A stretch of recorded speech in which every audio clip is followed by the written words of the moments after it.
Channel में। दोस्तों इस वीडियो में आपको बताऊंगा 25 मोस्ट इंपोर्टेंट क्वेश्चन दोस्तों जो साइंस और जनरल अवेयर से लिए गए हैं। दोस्तों ये सारे प्रश्न सभी परीक्षाओं के लिए महत्वपूर्ण है। दोस्तों आप कोई सा भी गवर्नमेंट एग्जाम देंगे तो आपके पेपर में ये सब प्रश्न हमेशा देखने को मिलेंगे। जो दोस्तों बार बार प्रश्न पूछे जाते हैं, रिपीट करते हैं परीक्षाओं में, उन्हीं प्रश्नों को इस वीडियो में शामिल किया हूं। इसलिए दोस्तों आप सभी प्रश्नों को ध्यान से देखेंगे और याद करते हुए चलेंगे, और जिन प्रश्नों के दोस्तों आंसर आपको पता होगा उसे आप कमेंट भी करते रहिएगा। तो देखिएगा दोस्तों, पहला क्वेश्चन है, मोस्ट इंपोर्टेंट क्वेश्चन है और हमेशा पूछा जाने वाला प्रश्न है। प्रश्न है दोस्तों, पहला प्रश्न, काजीरंगा वन्य जीव अभयारण्य किसके लिए प्रसिद्ध है? काजीरंगा वन्य जीव अभयारण्य किसके लिए प्रसिद्ध है? तो इसका दोस्तों आंसर क्या हो जाएगा? आप कमेंट भी करते रहिएगा, ठीक है। तो दोस्तों इसका आंसर हो जाएगा ऑप्शन नंबर सी, एक सींग वाले गेंडा के लिए दोस्तों ये प्रसिद्ध है। ये बहुत बार प्रश्न दोस्तों परीक्षा में पूछा जा चुका है। नेक्स्ट देखिएगा दोस्तों, दूसरा प्रश्न भी इंपॉर्टेंट है। भारत में सबसे पुरानी पर्वत प्रणाली है कौन सी है? कमेंट करते रहिएगा दोस्तों। इसका दोस्तों सही आंसर हो जाएगा ऑप्शन नंबर ए, भारत में सबसे पुरानी पर्वत प्रणाली कौन है दोस्तों? अरावली है। अरावली की पहाड़ियां दोस्तों कहां है? राजस्थान में है, ये भी याद रखेंगे। नेक्स्ट क्वेश्चन देखिएगा दोस्तों, तीसरा प्रश्न।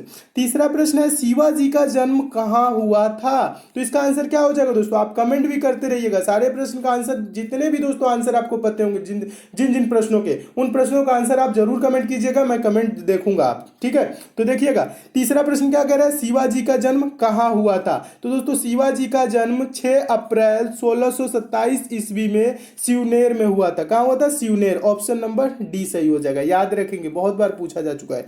नेक्स्ट क्वेश्चन देखिएगा, बार बार पूछा जाने वाला प्रश्न है, ऋग्वेद में कितने श्लोक हैं? पूछा जाता है, ऋग्वेद में एक मंडल पूछा जाता है और श्लोक, ये दो प्रश्न बहुत बार पूछे जाते हैं। तो ऋग्वेद में कितने श्लोक हैं दोस्तों? तो इसका आंसर हो जाएगा ऑप्शन नंबर बी, 1028 श्लोक है और 10 मंडल है, ये भी याद रखेंगे। मंडल कितने हैं? मंडलों की संख्या ऋग्वेद में 10 है, तो इसे भी याद रखेंगे। नेक्स्ट क्वेश्चन देखिएगा, अगला क्वेश्चन है पांचवा प्रश्न। पांचवा प्रश्न का आंसर पता हो तो आप कमेंट जरूर कीजिएगा। प्रश्न है, स्वराज पार्टी की स्थापना किसने की? स्वराज पार्टी की स्थापना किसने की? तो इसको चारों ऑप्शन दोस्तों पढ़ेंगे तो ऑप्शन नंबर ए सही हो जाएगा, CR दास और मोतीलाल नेहरू ने। स्वराज पार्टी की स्थापना किसने की? चित्तरंजन दास यानी CR दास और मोतीलाल नेहरू ने। कब की थी दोस्तों? 1923 ईस्वी में, ठीक है। स्वराज पार्टी की स्थापना कब हुई थी? 1923 ईस्वी में, ये भी याद रखेंगे। नेक्स्ट क्वेश्चन देखिएगा दोस्तों, अगला प्रश्न है छठा प्रश्न। छठा प्रश्न भी महत्वपूर्ण है, हमेशा पूछा जाने वाला प्रश्न है। प्रश्न है, तराइन की पहली लड़ाई किस वर्ष में हुई? तराइन की पहली लड़ाई किस वर्ष में हुई? आंसर पता हो तो दोस्तों आप कमेंट जरूर कीजिएगा। दोस्तों तराइन की पहली लड़ाई 1191 में हुई, ठीक है। ऑप्शन नंबर पहला सही हो जाएगा। और तराइन का दूसरा युद्ध कब हुआ था दोस्तों? 1192 में। तो याद कैसे रखेंगे दोस्तों? ये 91 में एक दिख रहा है यानी 91 में पहला, और 92 में 2 दिख रहा है यानी कि दूसरा। तराइन का दूसरा कब हुआ? 1192, और 1191 में कौन? पहला, ठीक है। दोनों को याद रखेंगे। और 1191 में दोस्तों मोहम्मद गोरी और पृथ्वीराज चौहान के बीच हुआ था तराइन का पहला लड़ाई, ठीक है। तो इसे भी याद रखेंगे। नेक्स्ट क्वेश्चन देखिएगा, अगला क्वेश्चन है सातवां, दिल्ली सल्तनत के किस राजा ने राजधानी दिल्ली से दौलताबाद स्थानांतरित किया? दिल्ली से दौलताबाद राजधानी किसने स्थानांतरित किया? यह प्रश्न बहुत बार पूछा जा चुका है। दोस्तों इसका आंसर हो जाएगा ऑप्शन नंबर सी, मोहम्मद बिन तुगलक ने दोस्तों अपनी राजधानी क्या की? दिल्ली से दौलताबाद स्थानांतरित किया। तो इसे भी याद रखेंगे। अगला क्वेश्चन देखिएगा, महत्वपूर्ण प्रश्न है।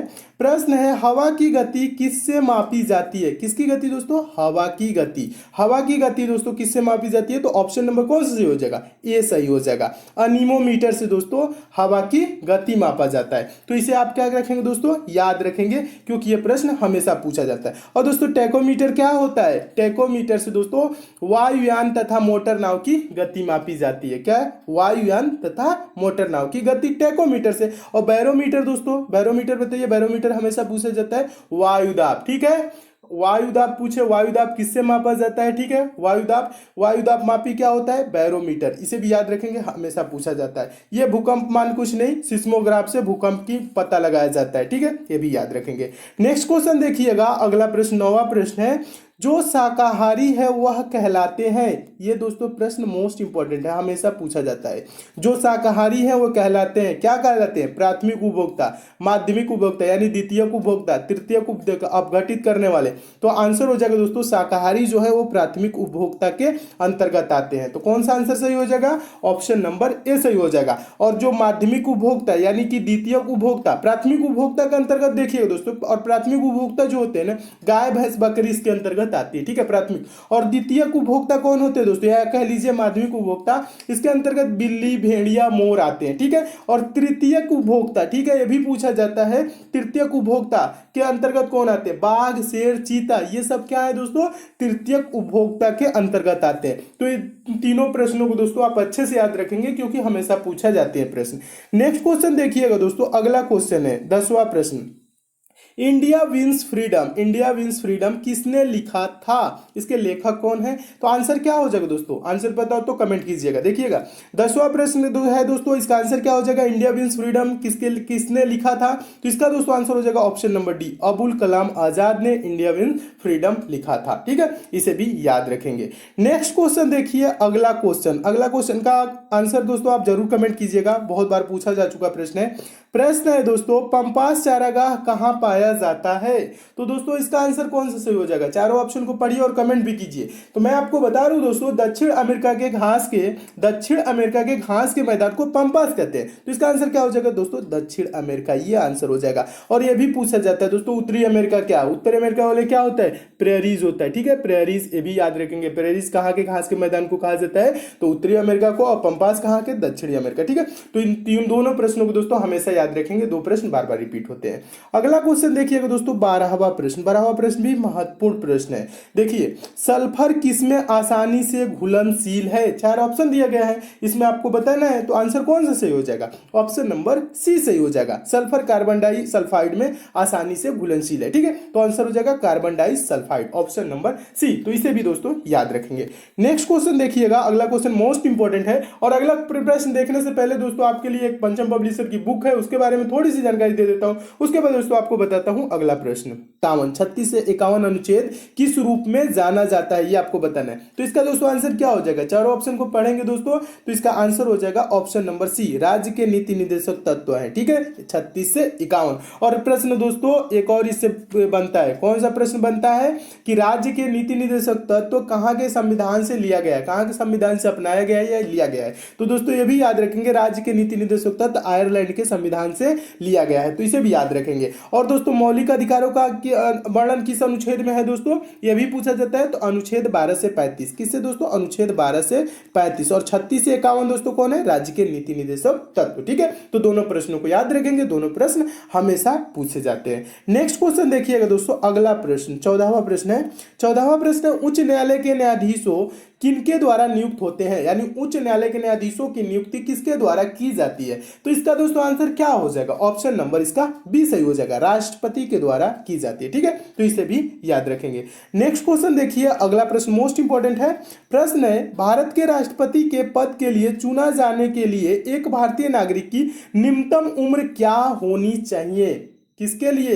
भारत, देखिएगा, भारत के राष्ट्रपति पद के लिए चुने जाने के लिए एक भारतीय नागरिक की निम्नतम यानी कम से कम उम्र क्या होनी चाहिए?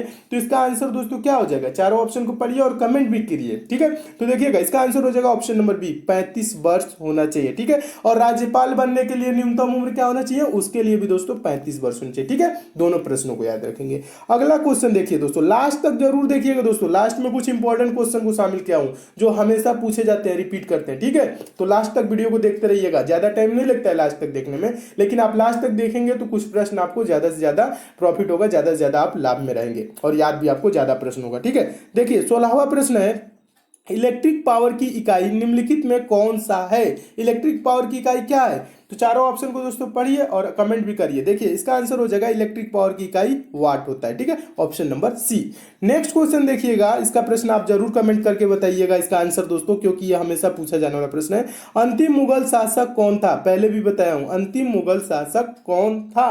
तो इसका दोस्तों आंसर क्या हो जाएगा? ऑप्शन नंबर डी सही हो जाएगा, बहादुर शाह द्वितीय अंतिम मुगल शासक था, ठीक है। तो इसे भी याद रखेंगे। नेक्स्ट क्वेश्चन देखिए, बार बार पूछा जाने वाला प्रश्न, इसका आंसर तो आपको पता ही होगा क्योंकि हमेशा पूछा जाने वाला प्रश्न है और ये प्रश्न दोस्तों क्या है, ये प्रश्न मोस्ट इंपॉर्टेंट है।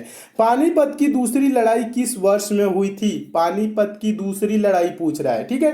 पानीपत की दूसरी लड़ाई दोस्तों 1556 में हुआ था। 1556 आपको किस ऑप्शन में दिख रहा है? ऑप्शन नंबर डी में। और पहली लड़ाई दोस्तों कब हुआ था? पहली 1526 में। ये ऑप्शन नंबर पहला जो दिख रहा है इसमें पहली। और तीसरी दोस्तों लड़ाई कब हुई थी? पानीपत की थर्ड मतलब युद्ध कब हुआ था? तीसरी लड़ाई तो इसके 1761 कब हुई थी दोस्तों? 1761 में तीसरा। 1526 पहला, 1556 दूसरा और 1761 तीसरा। तीनों को दोस्तों याद रखेंगे, तीनों प्रश्न रिपीटेड है, हमेशा पूछे जाते हैं।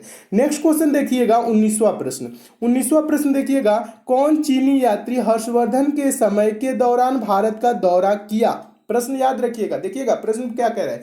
कौन चीनी यात्री हर्षवर्धन के समय के दौरान भारत का दौरा किया? ठीक है, तो आंसर क्या हो जाएगा? ऑप्शन नंबर बी सही हो जाएगा। ह्वेनसांग ने हर्षवर्धन के समय भारत का दौरा किया। ठीक है, तो इसे भी याद रखेंगे। अगला क्वेश्चन देखिएगा 20वां प्रश्न है। 20वां प्रश्न क्या कह रहा है? कौन सा राष्ट्रीय नेता लोकमान्य के रूप में लोकप्रिय था? लोकमान्य किसे कहा जाता है? लोकमान्य बाल गंगाधर तिलक। ठीक है, कौन सा आंसर हो जाएगा? ऑप्शन नंबर ए सही हो जाएगा, तो इसे भी याद रखेंगे। नेक्स्ट क्वेश्चन देखिए, अगला क्वेश्चन है 21वां प्रश्न।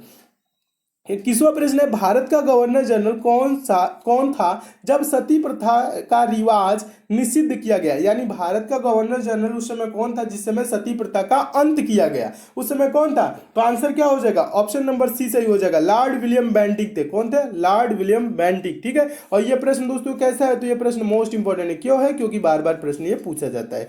नेक्स्ट क्वेश्चन देखिए, अगला क्वेश्चन भी महत्वपूर्ण है। जैन परंपरा के अनुसार प्रथम तीर्थंकर कौन था? जैन धर्म का प्रथम तीर्थंकर कौन था? आंसर कौन से सही हो जाएगा? ऑप्शन नंबर जरूर आप कमेंट कीजिएगा। देखिएगा आंसर इसका क्या हो जाएगा दोस्तों? ऑप्शन नंबर सी सही हो जाएगा, ऋषभदेव। जैन धर्म के प्रथम तीर्थंकर ऋषभदेव थे। और महावीर स्वामी जैन धर्म के 24वें व अंतिम तीर्थंकर थे। याद रखेंगे, अगर जो पूछा जाएगा जैन धर्म के अंतिम तीर्थंकर कौन थे तो महावीर स्वामी, और पूछ ले जैन धर्म के 24वें तीर्थंकर महावीर स्वामी। ठीक है, जैन धर्म में कुल 24 तीर्थंकर हुए, अंतिम और 24वें महावीर स्वामी जी थे। ठीक है, तो ये भी याद रखेंगे। नेक्स्ट क्वेश्चन देखिएगा, अगला दोस्तों प्रश्न है 23वां प्रश्न। 23वां दोस्तों प्रश्न है, भारत छोड़ो आंदोलन किस साल में हुई? यानी कब शुरुआत हुई भारत छोड़ो आंदोलन की? ठीक है, तो इसका आंसर दोस्तों क्या हो जाएगा? कमेंट करके आप जरूर बताएंगे। ठीक है, 9 अगस्त 1942 से। ऑप्शन नंबर डी सही हो जाएगा, तो इसे भी याद रखेंगे।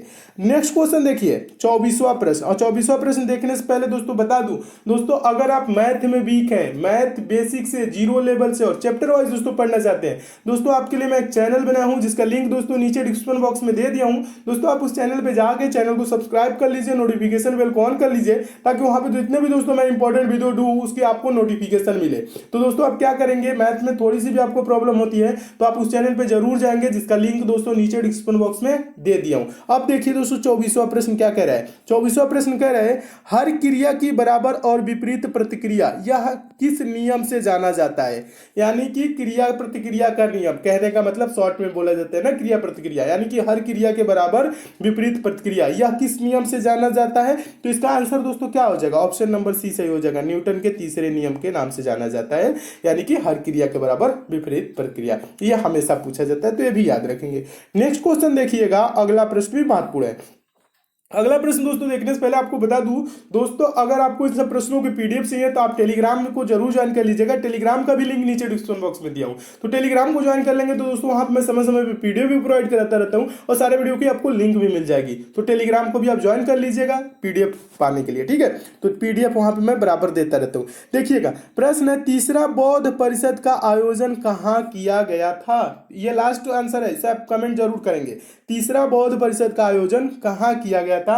तो इसका दोस्तों आंसर क्या हो जाएगा? ऑप्शन नंबर ए सही हो जाएगा, पाटलिपुत्र में तीसरे बौद्ध परिषद का आयोजन किया गया था। तो ये रहे दोस्तों आपके टॉप 25 क्वेश्चन जो हमेशा परीक्षाओं में पूछे जाते हैं, रिपीट करते हैं। दोस्तों इसमें और भी क्वेश्चन है, उसको मैं नेक्स्ट पार्ट में करा दूंगा। और आपको दोस्तों ये सब सारे प्रश्न अच्छे लगे हैं तो इस वीडियो को लाइक दोस्तों जरूर कीजिएगा, शेयर भी कर दीजिएगा। फेसबुक, व्हाट्सएप, टेलीग्राम जितने भी दोस्तों आपके पास स्टडी ग्रुप हो उस ग्रुप में शेयर जरूर कीजिएगा। और जो दोस्त इस चैनल पर नए हैं, जिनको दोस्तों हमारे वीडियोस की डेली नोटिफिकेशन नहीं मिलती है, नीचे दोस्तों रेड कलर का सब्सक्राइब लिखा होगा दोस्तों, वहां पे आप क्लिक करके दोस्तों चैनल के साथ जुड़ जाइए। और बगल में दोस्तों बेल आइकन का सिंबल बनेगा दोस्तों, नोटिफिकेशन बेल आइकन होता है, प्रेस करके उसे भी ऑन कर लीजिएगा। जब वो दोस्तों बेल आइकन ऑन रहेगी तो आपको डेली सारे वीडियोस की नोटिफिकेशन यानी आप तक मैसेज जाएगा। तो दोस्तों सब्सक्राइब और बेल आइकन पे प्रेस जरूर कीजिएगा। तो मिलते हैं दोस्तों अगले वीडियो में और भी इंपॉर्टेंट प्रश्नों के साथ। तब तक के लिए दोस्तों धन्यवाद।